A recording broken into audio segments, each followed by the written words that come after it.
Alam mo ba, kung gusto mong gumawa ng isang faceless account para gumawa ng content, ito na yung kailangan mo.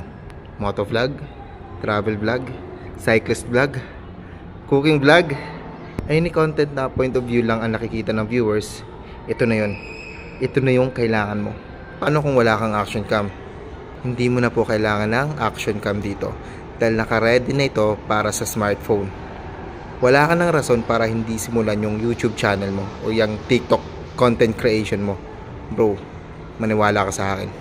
Ito na yung sagot sa problema mo. Kung ang calling mo ay ang paggagawa ng content, tapos di mo alam kung paano simulan kasi nahihiya ka magsalita sa harap ng camera, bro, di na uso na magsalita sa harap ng camera ngayon. Uso na ngayon yung faceless channel. Kahit point of view lang ang ipakita mo sa viewers.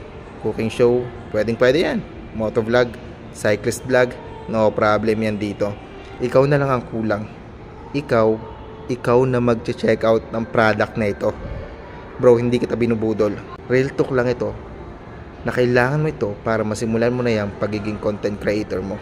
Ilabas mo na yung galing mo sa pagiging content creator. At gamit ito, pwede ka lang sumigaw-sigaw dyan ng mahal sa gitna ng kalsada. Pwede ka na din gumawa ng poverty porn. Pwede ka na magkaroon ng sariling cooking show sa bahay. Mahuhuli na sa camera yung mga kamote sa kalsada.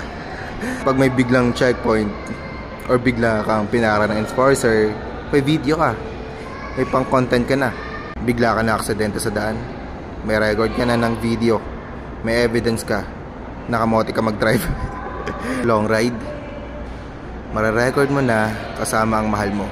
Ano na, hindi mo pa din check out yan. Hindi kita binubudol pare. Tinutulungan lang kita na masimulan yung pangarap mo.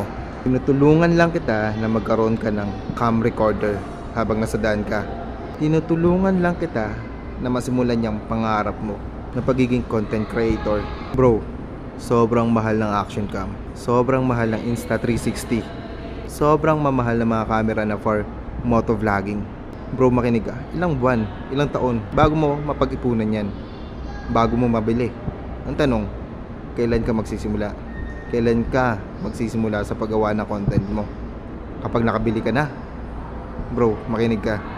Kaya mo nang simulan yan ngayon na mismo. Kahit smartphone na ang gamit mo. Bro, maniwala ka. Wala yan sa ganda ng camera na ginagamit mo. Sa quality ng content na kaya mong gawin, sa storyline na naiisip mo, sa lawak na imahinasyon mo, sa pagiging creative mo para maalaw yung mga tao. Bro, maniwala ka sa akin. Kilala mo ba yung Team Itik? Ako, di ko din sila kilala eh. Bro, video, tapos nilapatan lang nila ng voice over. Bro, kaya mo din gawin yun. Kilala mo si iBrick? Kilala mo siya? Hindi ko din siya kilala eh. Bro, video, tapos pinapatungan lang ng voice over na mahal ko. Mahilig tumingin sa mga ganun-ganun. Bakit nang ina ka?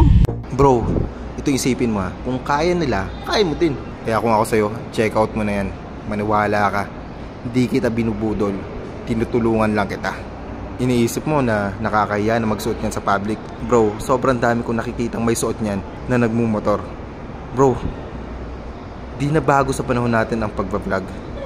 Siguro nung panahon pa nung nagsisimula si Kong TV, sinisigawan siyang baliw kapag nagbablog siya sa Baklaran. Bro, ngayon, kapag nagbablog ka, ang mga tao na nakakakita sa'yo, gusto nilang lumabas sa channel mo. Di na bago ang vlogger ngayon. Hindi na bago. Kung ganyan yung mindset mo na nakakahiya mag-vlog sa public, bro, napaglulumaan ka na ata. Kung di mo sisimulan ngayon, bro, maniwala ka.